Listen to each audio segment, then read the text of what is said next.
11:02. The Big Interview With Bongani Bingwa. 16 after 7, on to this now. South Africa has no shortage of headlines around corruption, poor governance, collapsing institutions.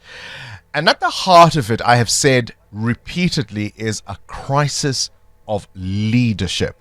This past weekend, efforts began to prepare for the national dialogue, and the idea was to bring leaders across various sectors of society, from civil society, from government, from labor, from the unions, to come together to talk about the problems confronting us. But many South Africans on the streets will tell you, we know our problems all too well. The issue is not perhaps even the solutions that we lack, but the people who have the willingness, who have the stomach, the gumption to implement them.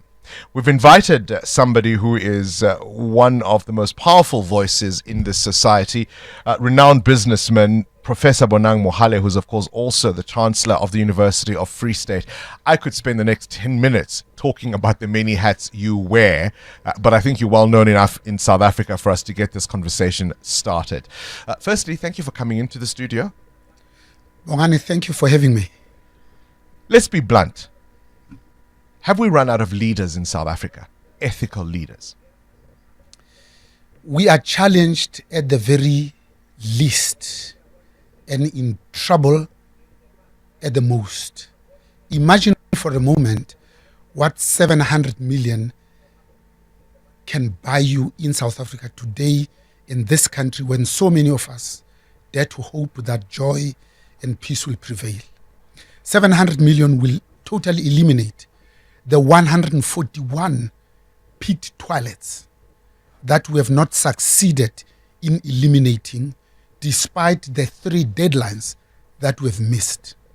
It can hire all the 800 doctors that have qualified in the province of Gauteng, but we can't hire them because we don't have money. Because you see, if you steal money, it gets finished. 700 million could have educated the 298 councillors in KwaZulu-Natal alone who are illiterate but are overseeing a budget for service delivery. Why 700 million?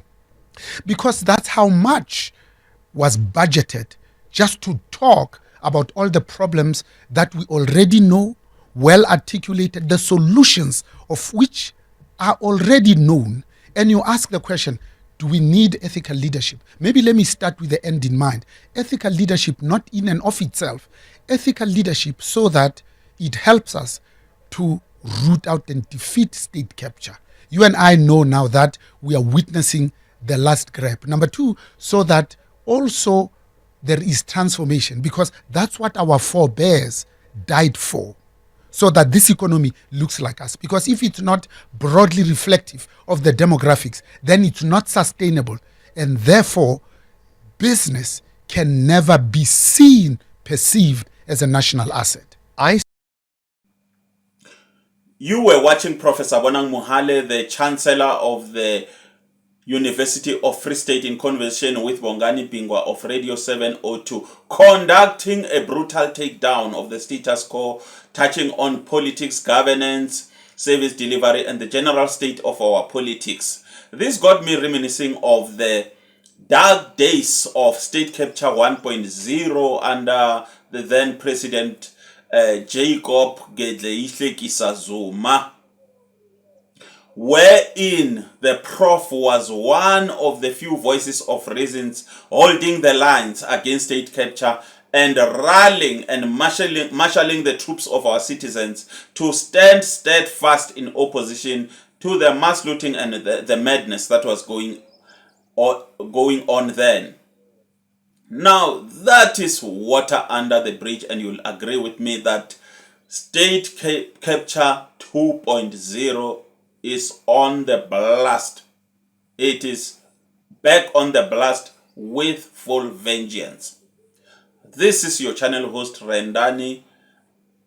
I am the voice in the wilderness.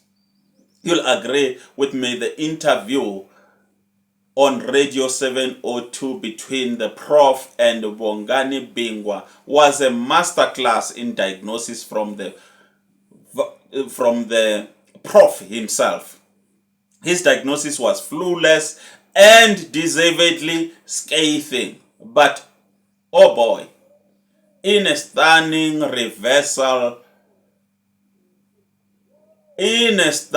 intellectual reversal, things suddenly took a turn for the West.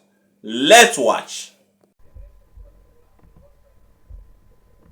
A constitutional democracy, because the constitution is very clear about how you conduct elections and subsequently how you constitute government. The electorate on the 29th of May were very clear and categoric who they voted for.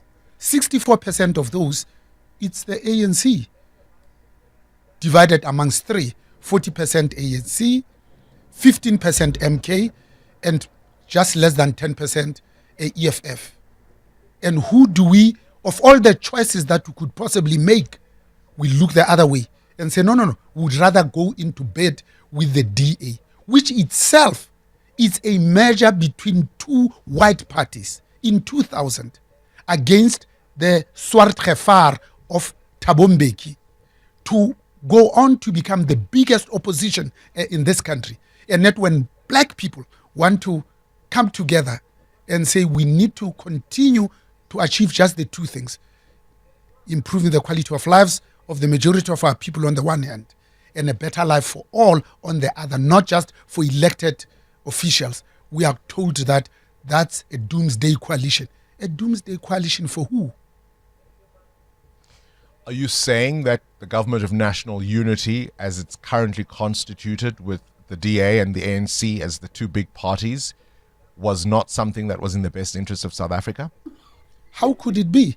Because the last 30 years, the only people who made money in the freedom on whose behalf this was obtained is the Jewish people, the Afrikaners, and the Muslim people, because they've got capital.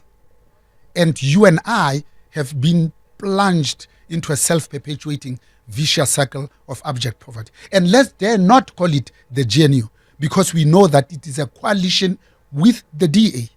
But to try and give it a fig leaf, we then decided that, we need to invoke the spirit of Rolihlahla Nelson Mandela's government of national unity.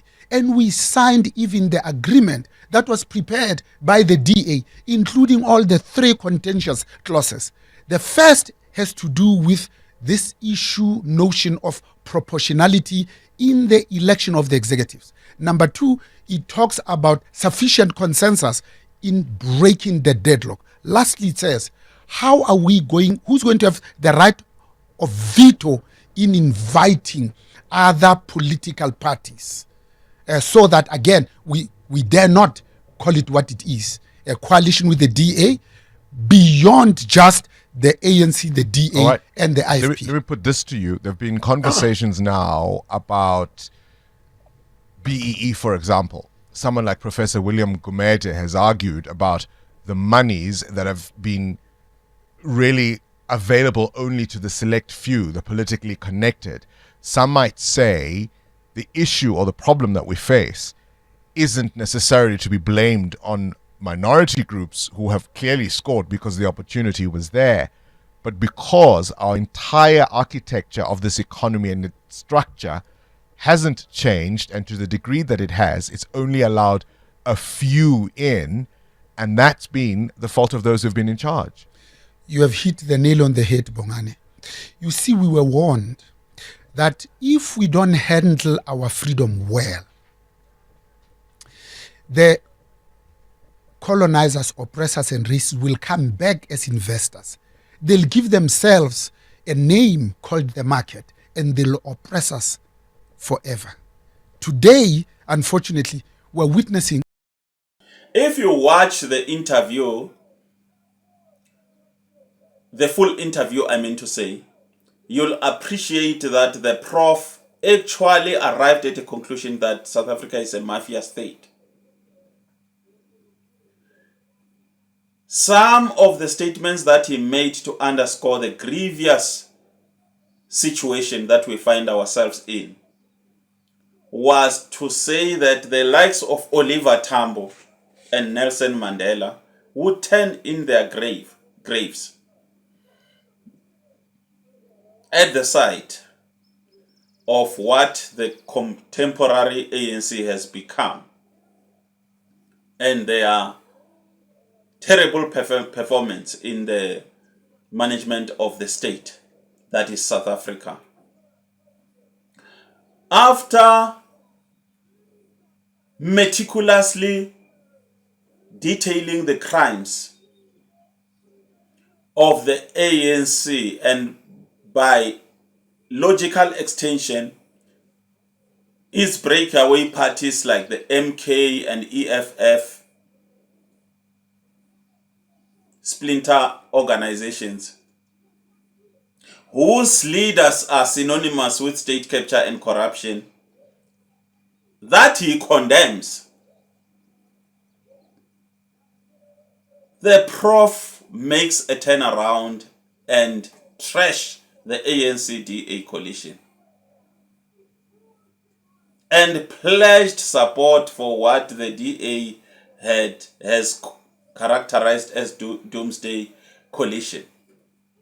And his reasoning that this alliance is necessary for the sake of transformation.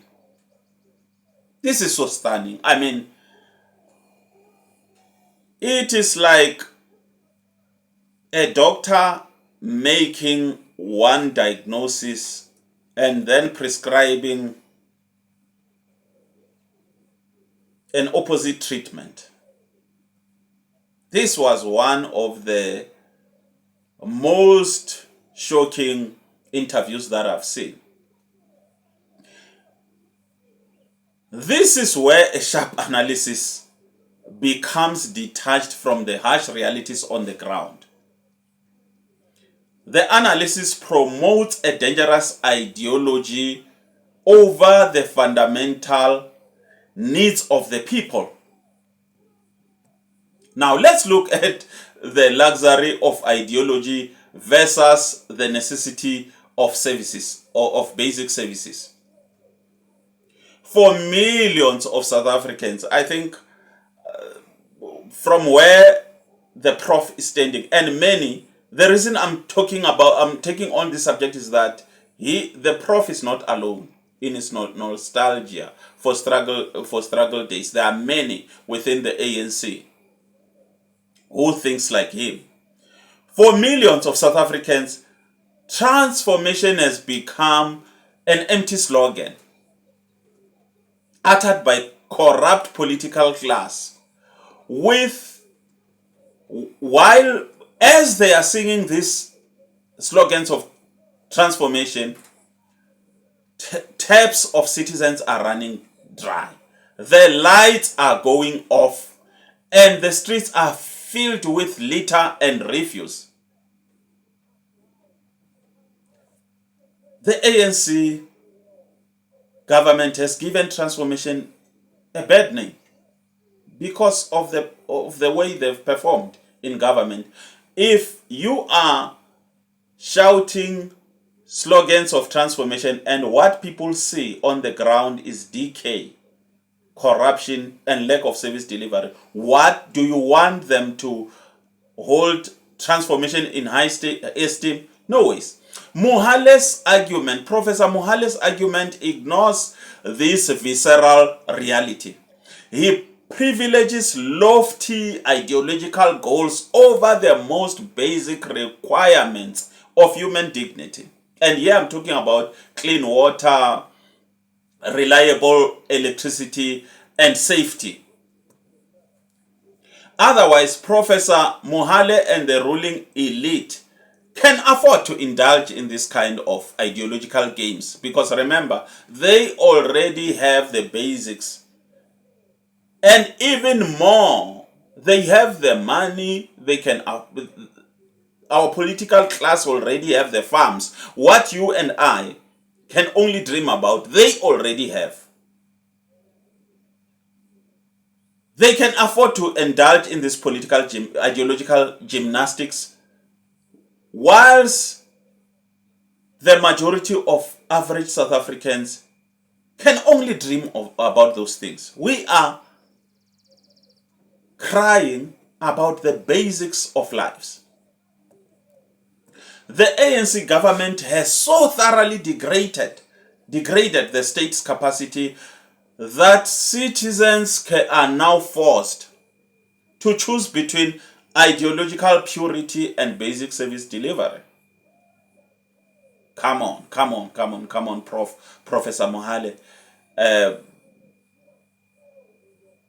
You can do better than that. I have come to respect you a lot than to see you make this kind of assertions. This is not a choice that South Africans should have to make, but it is the choice that the ANC has forced upon us as South Africans. In this context, endorsing a coalition that promises more of the same or worse, an accelerated descent into populist kleptocracy is not progressive. It is cruel and a betrayal. Now let's look at the betrayal. What I mean by the betrayal of the legacy and divine, let's look at the betrayal of legacy and the divine right to rule, because right there is what underpins the utterances of the professor. He seems to be held captive by liberation nostalgia. They believe that parties born from the struggle credentials have got the divine right to a perpetual right to rule, regardless of performance or morality. That's what's happening with ZANU-PF in Zimbabwe. Professor Mohale fears the derailment of transformation ideal, rightly pointing out that the martyrs of the struggle died for economic emancipation. That is what is predicating his call for the ANC, MK, EFF coalition, because we have got people who were martyred for this transformation. But he fails to see the greatest derailment, that the greatest derailment of transformation has been executed by the ANC themselves and their splinter formations. To now reward this poor performance of the ANC and their splinter political parties with the right to rule perpetually, that on its own is a betrayal of the sacrifices of the veterans such as Nelson Mandela and Oliver Tambo and the likes of Solomon Mahlangu. We dishonor the martyrs by rewarding the kind of things, performance that we are seeing with automatic leadership and bestowing upon them the right to rule perpetually. His analysis suggests that the project of transformation is more important than the people it was meant to serve, which is contradictory. This mindset that the only can lead, those of us who grew within the mass democratic formations know that there's always been this indoctrination that only the ANC can lead. It was never explained, it was never broken down, but there is this underlying belief within the ANC that they and only they alone have the right to rule. That's what is happening with ZANU-PF. But in South Africa, South Africans will not settle for that. That is political indoctrination and over evidence-based reasoning looking at the performance and what the ANC has been doing. Once again, Mr. Mohale's fear that transformation ideals will be sacrificed is absolutely true. That's what I observe, to be honest with you. The transformation of South Africa will be perpetually deferred. What the ANC is doing will spell a doom for the transformation of this country. That is what is scary. And why am I saying this? South Africans are being forced to choose between, let's make no mistake about it. As far as the DA is concerned, the DA has made a choice. They've made a choice to serve minority interests. I don't need to go into that. You know how they've tossed away the likes of Lindiwe Mazibuko, Mose Maimane, Herman Mashaba, because they wanted token black leaders, not leaders who can exercise agency over their thinking and their actions. They wanted puppets. Now they have taken a decision to serve minority interests, but they know that they cannot do that without the support of the black majority. That's the reality. And here is the paradox in South Africa.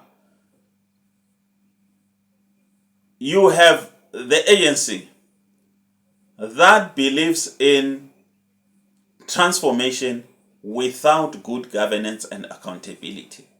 On the other side of the fence, you've got the DA that believes and has been proven in the Western Cape to be able to deliver good governance and basic services and maintain infrastructure, but without being inclusive, without the transformation imperative. I mean, you look at the Western Cape today, it reminds you of the dark days of apartheid. We must commend the DA for having been stellar at good governance and basic services and maintaining public infrastructure. We must not fault them for that one. However, their economy, which is relatively growing at a faster pace, their service delivery lacks inclusivity. There's no transformation that is happening.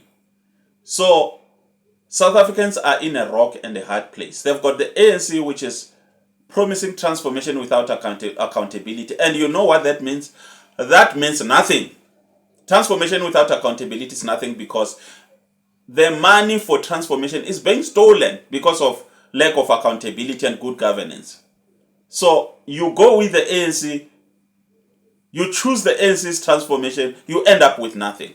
Nothing. You end up without water, electricity, and other the necessities of life. You choose the DA, to their credit, you'll get basic services will be running, but you will have an apartheid type of setup where blacks are not included, where the country doesn't reflect the demographics of the country. Now, what I foresee happening is that us black people who have been betrayed by the ANC, who today are still waiting for the fruits of democracy, the dividends of democracy, we are in a rock and a hard place, because we have two choices: go without basic services at all by following the ANC, or choose the DA that does not consider transformation important, necessary. And my guess is that the South Africans are going to say half a loaf is better than nothing. You talk to people in the townships old people, old people especially, they still remember when they worked for under apartheid. That I was under apartheid, but I used to work for Van Donner, but Van Donner will pay me. Things used to work under Van Donner, although I was not his equal. There's a danger that people are going to say, we don't care. Actually, in around Pretoria, as I move around, I've heard people saying, well, this is better than, some don't even want to vote for the DA. They want FF, Freedom Front Plus. That's how bad things have become. So the danger that Professor Bonang Mohale is afraid of is very well founded. People are opting for